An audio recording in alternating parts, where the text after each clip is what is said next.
Olá pessoal, bem-vindos ao BAT 101, Introdução ao Hebraico Bíblico. Essa é a terceira aula da unidade 19, na qual nós vamos aprender acerca do tronco Hitpael. Agora, como nós já aprendemos os outros troncos, vocês notarão que vários conceitos dos outros troncos se aplicarão ao tronco Hitpael. Então nós vamos passar bem rapidamente através do tronco Hitpael, tá bom? Vamos começar então? O tronco Hitpael expressa o quê? Expressa uma ação reflexiva ou recíproca. Como assim? Por exemplo, uma ação reflexiva que nós temos com o verbo kof dalet shin. Kadash, no Kal, significa ele é santo. E hit kadesh significa ele se santifica. Por quê? Porque é aquela ação reflexiva. Ele se faz santo, né? Já uma ação recíproca é a mesma coisa de uma ação reflexiva, só que com um verbo plural. Por exemplo, a raiz resh, aleph, he significa ver, né? Ra'u significa eles veem. E agora, hit ra'u significa eles se veem, tá bom? Ou eles veem um ao outro, alguma coisa nesse sentido. Agora notem aqui que a ação é uma ação reflexiva ou recíproca, não a voz. Se vocês se lembram, a voz do Nifal era uma voz reflexiva ou recíproca. O que isso significa? Por que eu estou dizendo que a ação aqui é uma ação reflexiva e não a voz? Bom, porque no Nifal, a ênfase ali estava sobre como a ação afetava o sujeito. A ênfase aqui está na ação em si. O verbo em si mesmo é reflexivo e não o jeito como que o verbo vai interagir com o sujeito. Um outro tipo de ação que o tronco Hitpael pode expressar é uma ação iterativa. Então, nesse caso, quando nós temos a raiz verbal he lamed kaf, que significa andar, halach significa ele anda, e hithalech significa ele anda para trás e para frente, ou ele perambula, ou ele passeia, alguma coisa assim. Ele anda para frente e para trás. Agora, como todos os troncos, o tronco Hitpael tem certos significados exclusivos a esse tronco. Por exemplo, a raiz pelamed lamed significa orar, mas o verbo palal não existe. Por quê? Porque esse verbo está no kal. O verbo somente existe no Hitpael, que significa ele ora no Hitpael. Então notem que Hitpael não tem um sentido reflexivo, nem é um verbo iterativo. Não significa que ele está continuamente orando, mas simplesmente significa que ele ora, uma ação simples, né? Outro verbo é o verbo yod dalet he, que não existe no kal, mas existe no rifil. Agora no rifil, yod dalet he significa o quê? Significa ele louva. E vocês notarão que rodar parece estranho, né? Por quê? Porque esse verbo é duplamente fraco. Em primeiro lugar, ele é um verbo peyod e também é um verbo lamed he. Então, como ele é um verbo peyod, nós vamos aprender mais tarde que os verbos peyod, alguns deles eram originalmente p-vav, tá bom? Mas, então nesse caso, rodar é o rifil de yod dalet he. Significa ele louva. E agora, hitvada, que é a forma de yod dalet he no Hitpael, significa ele confessa. Mais uma vez, nós notamos que não existe nada reflexivo, nada iterativo, mas apenas que esse verbo tem um significado diferente. Agora, é claro que o tronco Hitpael então vai expressar essa voz ativa, tá bom? Uma ação reflexiva, uma ação iterativa, mais uma voz ativa.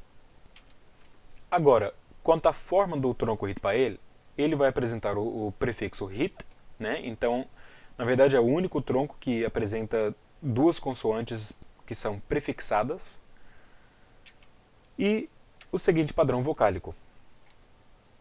Hit katel, né, na terceira pessoa, ou hit katalta, na segunda pessoa masculina do singular. Na conjugação imperfeita, yit katel.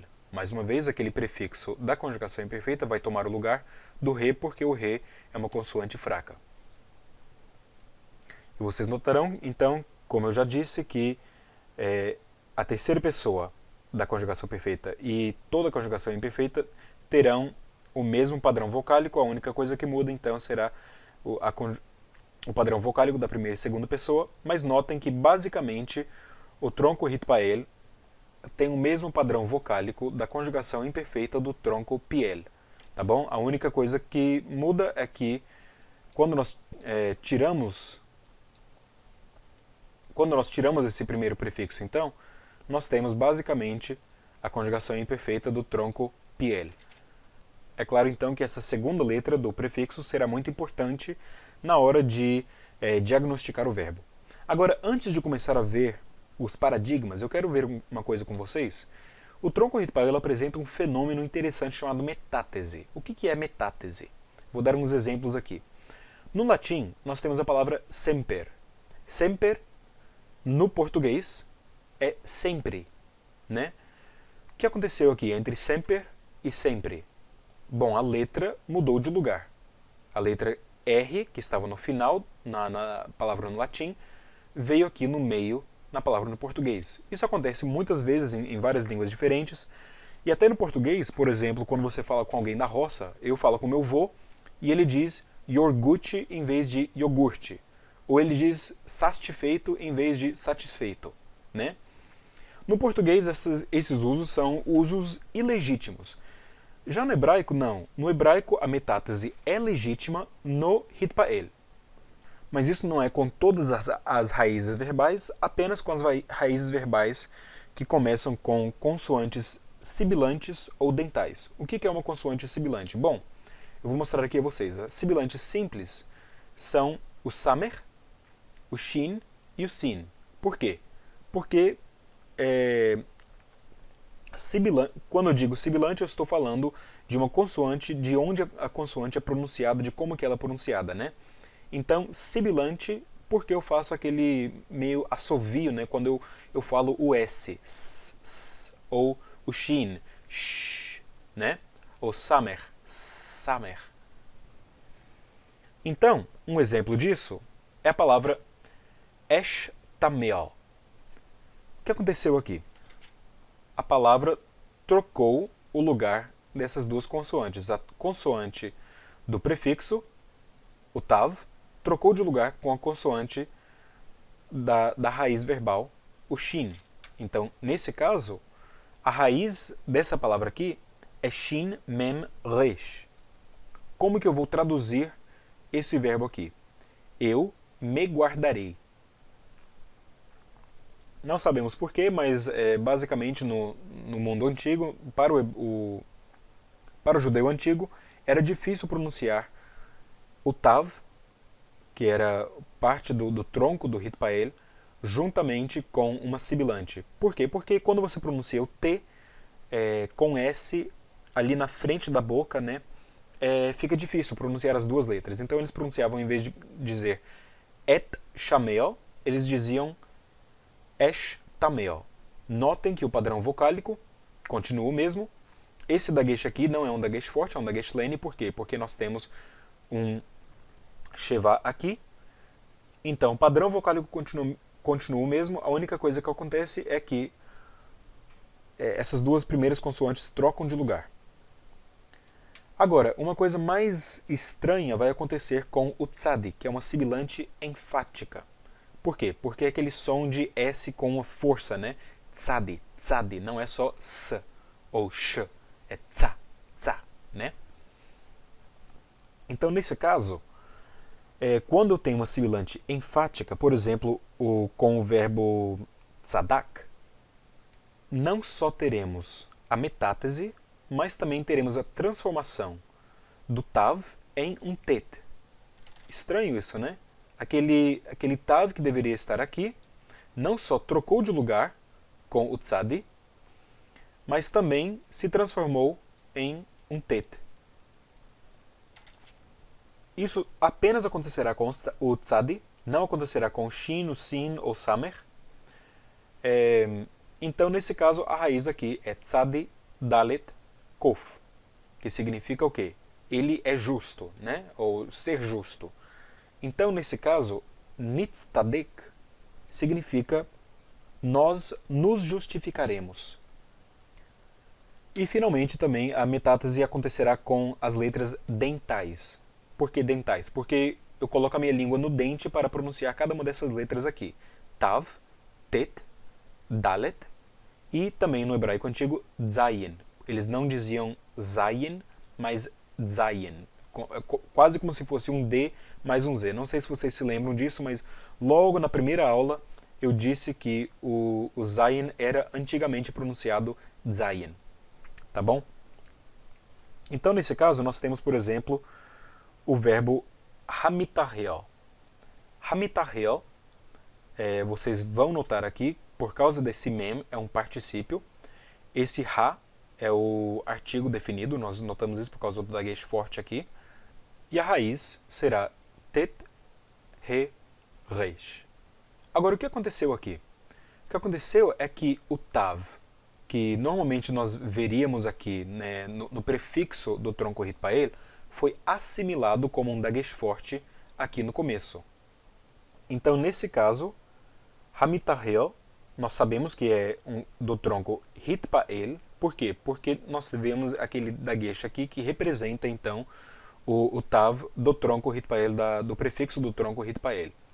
Mais uma coisa, pessoal, normalmente nós teríamos um daguesh aqui também, mas como o re é uma consoante fraca, o re não vai ter a duplicação. Nós teremos aquilo que nós já aprendemos com o re, que acontece a duplicação virtual, né? Então ele age como se tivesse duplicado, mas nós não temos a aparência do daguesh aqui. Então, hamitahel é um verbo do tronco Hitpael, significa então o que se purifica. Então, aquele que se purifica. Eu sei que isso parece um pouco difícil, mas as ocorrências, como eu já disse, do tronco Hitpael são muito raras. Na verdade, o tronco Hitpael compreende apenas 1,2% de todos os verbos, de todos os troncos verbais, né, utilizados no hebraico bíblico. Então, essas ocorrências são raras, mas mesmo assim eu queria ensinar isso a vocês, porque às vezes vocês vão ver um verbo assim e não sabem o que fazer, né? Ou um verbo quando nós temos, por exemplo, aquele verbo estameó, né? E aliás, todas essas ocorrências que eu mostrei a vocês são ocorrências bíblicas, tá bom? Vamos começar então com os paradigmas. Primeiro nós temos o Hitpael perfeito. Nós vemos aqui Hitkatel, seguindo aquele padrão vocálico que nós já esperávamos, né? Com o daguesh. Estudem essas formas, eu vou colocar as formas em um PDF, mas basicamente segue o padrão que nós esperaríamos, não tem nenhuma mudança drástica ou diferente do que nós já vimos com os outros troncos. O Hitpael imperfeito é Yitkatel, no masculino, no terceira pessoa masculina singular, e também segue aquele mesmo padrão que nós já esperaríamos ver com o Hitpael imperfeito. Mais uma vez, eu vou colocar isso em PDF na página do BAT, e vocês podem estudar essas formas lá. O Hitpael infinitivo, tanto o infinitivo construto quanto o absoluto, tem a mesma forma, que é Hitkatel. Agora notem que Hitkatel é a mesma forma do perfeito da terceira pessoa masculina do singular. Mas como o infinitivo construto e absoluto e o Hitpael perfeito da terceira pessoa masculina singular são tão raros no hebraico bíblico, não vai ter nenhum lugar na Bíblia que você vai ler e não saber se é um infinitivo construto ou se é um verbo perfeito. Todas as vezes que nós lemos, então, Hitkatel, você vai poder saber já se é um infinitivo construto e absoluto, ou um verbo perfeito, ou o imperativo masculino singular. Tá bom? Então, é interessante que uma forma, né, serve tantos propósitos diferentes, mas, como eu já disse, o verbo Hitpael em si já é muito raro, então não haverá nenhuma vez onde você terá aquela ambiguidade, você não sabe se o verbo é um imperativo, se é um infinitivo construto, se é um perfeito da terceira pessoa masculina singular, tá bom? Essas então são as formas. A forma do particípio é simples, mas é muito comum no hebraico bíblico. Aqui está toda a forma. Mais uma vez, não há nenhum segredo. Vocês verão então que o feminino singular é mitkatelet, né? Então, segue aquela mesma forma que nós já aprendemos com todos os particípios femininos singulares. E basicamente, então, Hitpael no particípio vai ser bem regular. Aqui está o paradigma completo dos verbos lamed he.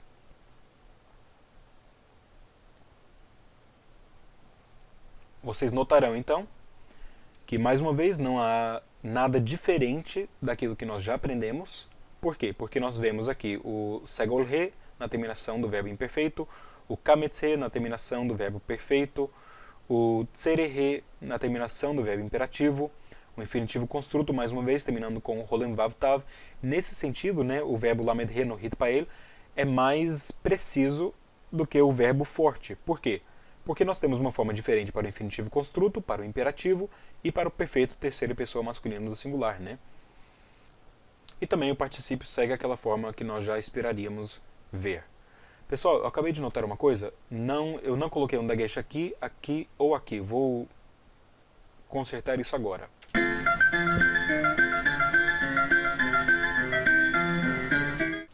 Não sei porque não tinha colocado o dagesh forte ali, né? Mas o dagesh forte faz parte então do tronco hit pael. Mais uma vez vocês veem esse dagesh aqui no gimel. Por quê? Porque o dagesh no gimel é um dagesh fraco. Porque o gimel é uma letra begad kefat. Bom, pessoal, é só isso mesmo então. Aqui está a tabela atualizada. Nós agora terminamos toda a tabela, temos todos os troncos aqui e temos também, então, o tronco hit pael. Vocês notarão que eu não coloquei um na aqui no cortativo. Por quê? Porque eu coloquei o kametz he. O cortativo no hit pael aparece apenas com o kametz he. Então, por isso eu coloquei o kametz he aqui. Mas eu queria lembrar a vocês também que é possível ver esse kametz he tanto com o imperativo, quanto com o jussivo, quanto com o cortativo em todos os troncos. Mas no caso do hit pael, a única aparência do cortativo sempre será com um kametz he. Além disso, todas as outras formas seguem o que nós já esperaríamos ver do tronco hit pael, seguindo aquele padrão vocálico que nós aprendemos. Tá bom? Eu vou colocar todas essas informações em PDF na página do BAT e na próxima aula nós vamos aprender então dos sufixos pronominais. Shalom, até a próxima!